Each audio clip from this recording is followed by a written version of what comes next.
Welcome to this video on the secondary survey. So here we're going to run through the drills as if we've walked into the room for the very first time. Now we found a casualty on the floor. They're slightly further away from their bed and they're slightly far away from the chair. So we're going to assume they haven't fallen out of bed because they're in a middle area and there's nothing to bump their heads on.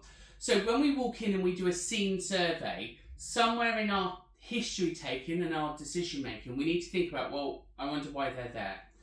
But again, we're going to look for danger. As I look for danger, I'm going to go down and I'm going to, the hand closest to me, I'm going to move into the how position. So here, the hand's in the how position. This means I can now move closer into the body without injuring the patient. We're now going to run through the primary survey. So, hello, can you hear me? Can you open your eyes?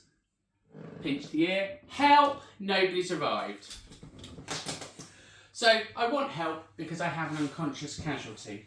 Now at this point, I'm going to do airways. Head back, tilt, open the mouth. The only thing that should be in there are teeth, tongues and gum. Anything else, we're going to tilt the head to one side, little finger, scoop it out. Good.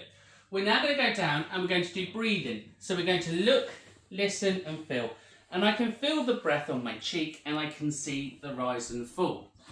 So now I have an unconscious casualty who is breathing.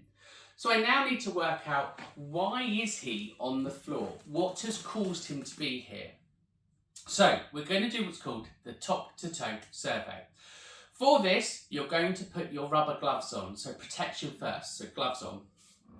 Again, in your exam, you must say gloves on, PPE. So here, we're going to do a simple head sweep. So we're going to start up and under, bring the hands round, and we're going to look at our hands. Because if there's a head injury to the back, and we get blood on our gloves, we know that there's a head injury. We're now going to look into the eyes. We're going to open the eyes up. And ideally, we're looking for light reaction or unequalness. Equally, we're looking to see if fluid's coming out of the eyes, the nose, the mouth, or the ears. And if there is fluid coming out of those signs or those areas, it is a sign of a spinal injury. So be careful. So I don't want to see this because you've already moved the head. So here, when we look in the ears, you move. Good. I've done the head sweep. I've checked the ears, I've checked the mouth, I've checked the eyes. I'm now going to use the back of my hand. So hands over, and I'm going to use the back of my hands, and I'm comparing and sweeping. So as I do it, I'm feeling that anything that shouldn't be there. Are there cuts? Is there bleeding? Is something sticking out that shouldn't be there? On the hand, I can see the patient is wearing a ring. I'm going to turn the ring so the lumpy part is on the inside. So if there was diamonds or anything, the hand goes over to the cheek. We don't want it to dig in. So as we go down, we're going to do the sweep. Again, look at the wrists, look at the neck. Are they wearing a medulla? Are they wearing a security brace? Are they wearing something that gives us a bit of information? Have a look at the wrists. Are there any self-injuries that you can see? We're going to go down the body. We're going to do a little pelvis rub. So again, that should be soft and squidgy.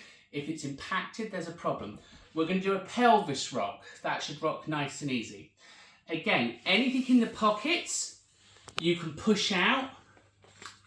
And you're going to place in the hand, so when they wake up, they can feel all of the items in the hand.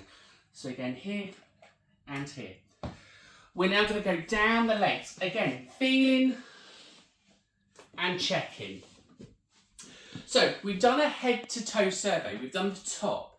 There's nothing that's telling me why this patient is here. I'm going to take the hand opposite. So again, if there was rings on here, I would turn them in.